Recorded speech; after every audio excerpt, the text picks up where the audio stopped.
Hello and welcome to Wednesday Live with Evie. I believe this is number 30. And today's topic, I'm checking my notes so I get the title right. Today's topic is being flexible with your expectations.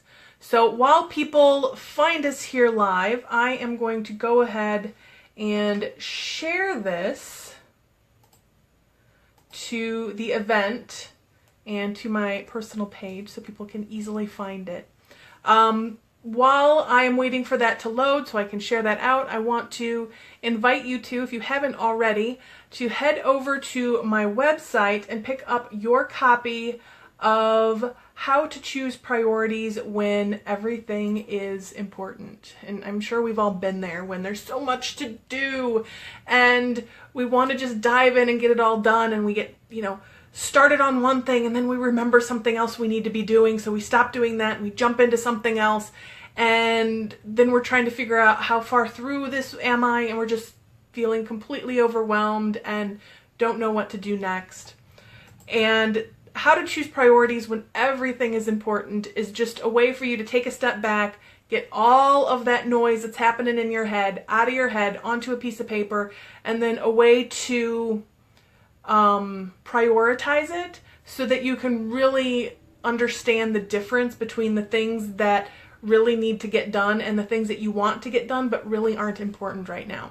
So head over to the website oneinsightcloser.com and get that there. The other thing I want to share is I have a mastermind that is starting. Just a minute as I think about the event that I want to share this into. There we go. I have a mastermind that is starting the second week of August, and I'm going to be finalizing the groups mid to late next week. So if you are a business owner that has big goals for the rest of this year or the next 6 months, plus, and you know that you will do better with your business, with your productivity, and you'll make the progress that you want to when you have a small group of people around you supporting you, cheering you on, and also offering their thoughts, offering their feedback, offering sometimes their advice for whatever it is you're going through. And it's also a group where you get to share that with others. You get to share what you know, what's been working for you, with others who are going through places that maybe you have been or maybe will be. So if that sounds like something interesting to you, if you would love to have just a small group of women that consistently are supporting you and cheering you on and also holding you accountable so that you can get the things done you want to get done and achieve the success and the peace of mind in your business that you want, then let me know. I'm happy to share about the mastermind with you and help us both determine if it's a good fit for you. If you're new to me, you might not know, hopefully you know, I am not a hard sell type of person, so don't worry that you're going to get on a call with me and I'm going to be like, okay, let's sign you up. I'm really going to, look and work with you and help you determine if it's a good fit for you or not. So never worry of a hard sell with me. So anyway, today's topic is, you can just reach out to me, either comment below that you're interested in talking with me about that or send me a private message, and I'm happy to give you a call and chat about the mastermind. So again, today's topic, let me just grab up my notes here, is about being flexible with your expectations. And I'm going to start out by telling a story that I shared in my newsletter on Monday.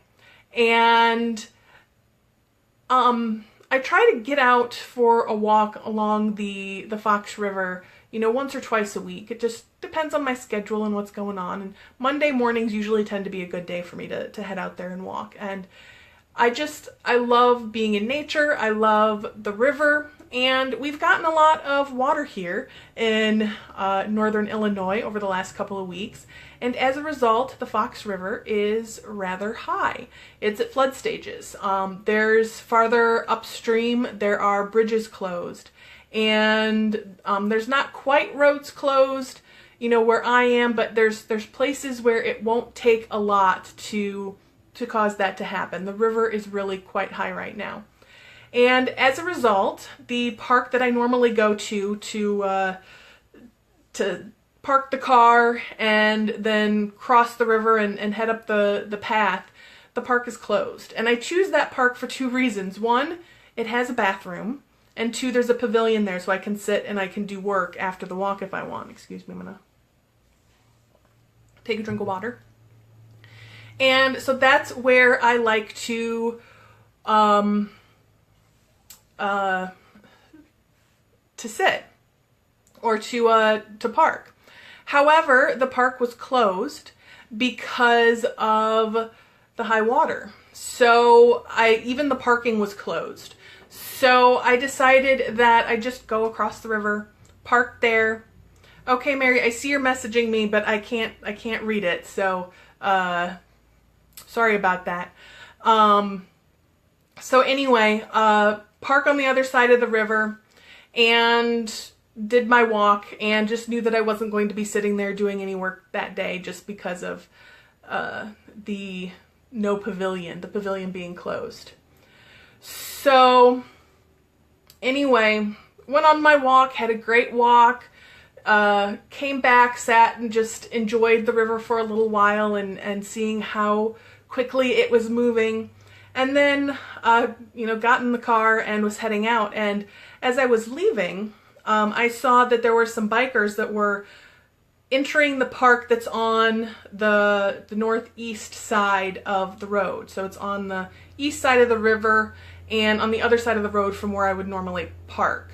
And that park was blocked off with do not enter tape because a decent part of it was flooded. And there's a bike path that goes through there. So there's bike paths on both sides of the river right there. And at least north of the road I was at. And they were going to bike, the bike path, but road's closed, or the path in the park's closed because of the flooding, but they're going under it.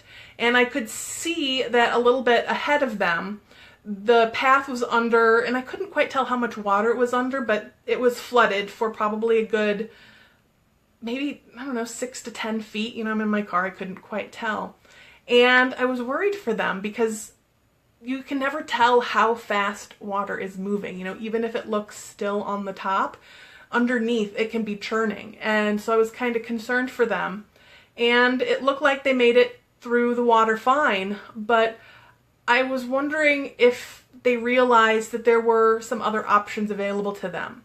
So one of the things that they could have done is if they would have went down the sidewalk about 100, 200 feet, they could have gone through a parking lot that would connect them up with that same path, maybe about a half a mile, a quarter of a mile later, and then they could have continued on the bike path. However, I think that the path on that side of the river was probably closed because the river was so high and that path tends to sit normally, on a good day, only a foot or two, maybe 3 above the river. And with the river being at flood stages, I was thinking that the path was probably closed.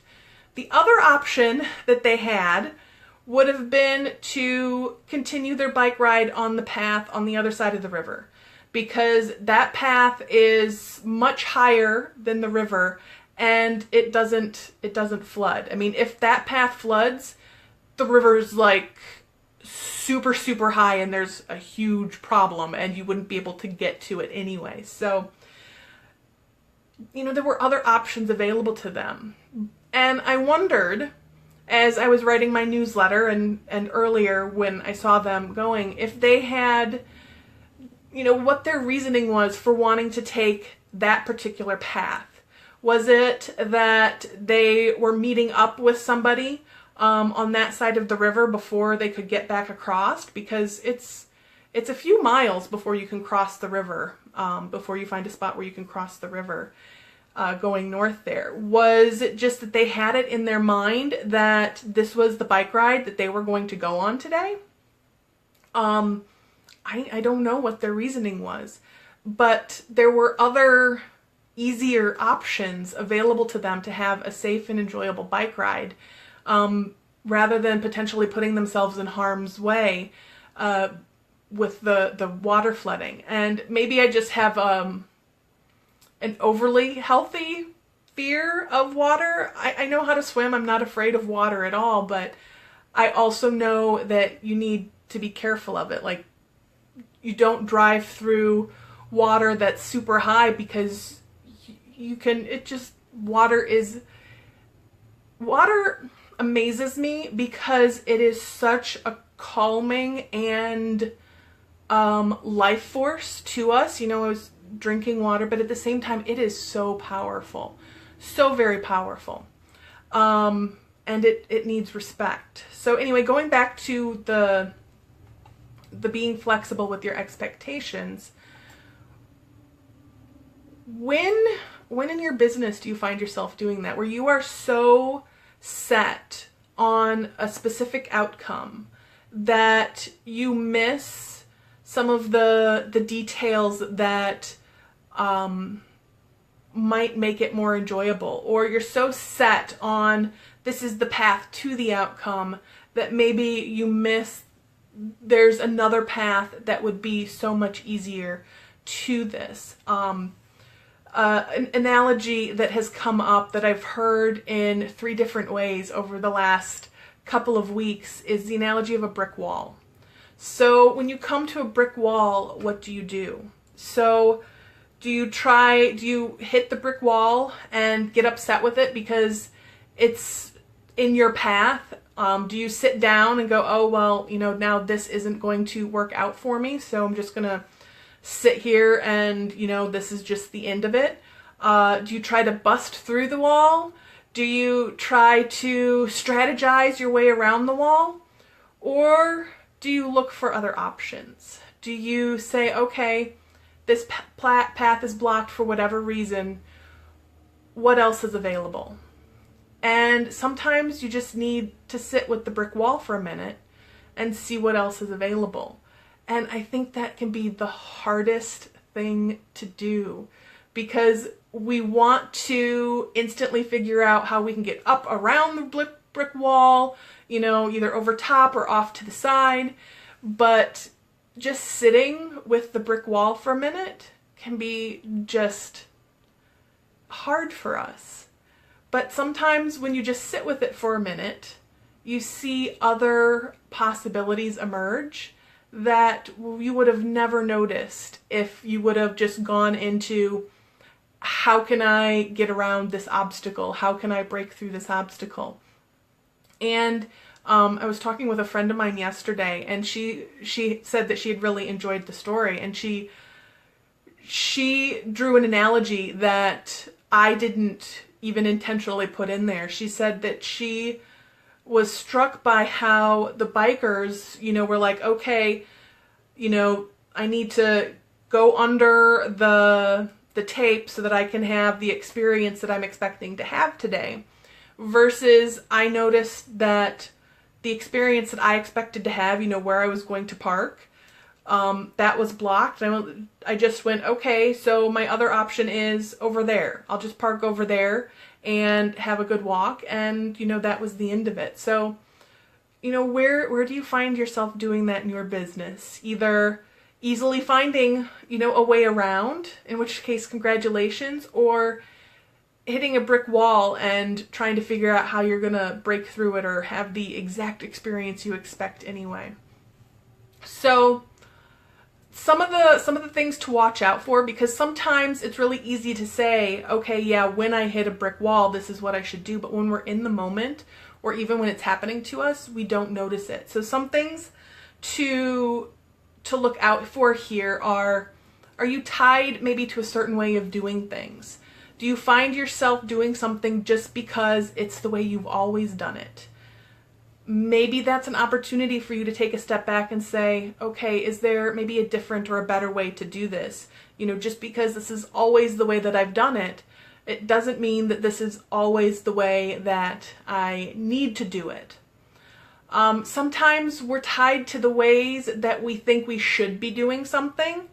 An example of this from my life is I thought that my newsletter needed to be done ideally a week in advance, but at least 2 to 3 days in advance. And the reason that I felt this should be done is I had been working with a coach who was hiring people to help her with things. And one of the things that she said is, you know, you should do things in your business now that will create the habits that will make it easy to hand things over to people later. And the way that I heard that, because that's good advice, right? But the way that I heard that was, okay, I need to have my newsletter done 2 to 3 days in advance. I need to develop that habit now so that when I hire somebody to put together my newsletter for me, that I'll already have the habit of having that done early to send to them, and then they have a couple of days to get it put together before it needs to go out. That's not how I work, though. Soft deadlines can be very difficult for me. And, you know, as a productivity person, you might be like, oh, well, she just sets a deadline and she gets things done. I set deadlines that work for me and I get things done. And sometimes soft deadlines, they don't work for me. So what I had to let go of was that expectation that it needed to get done 2 to 3 days in advance, because the hard deadline for my newsletter works for me.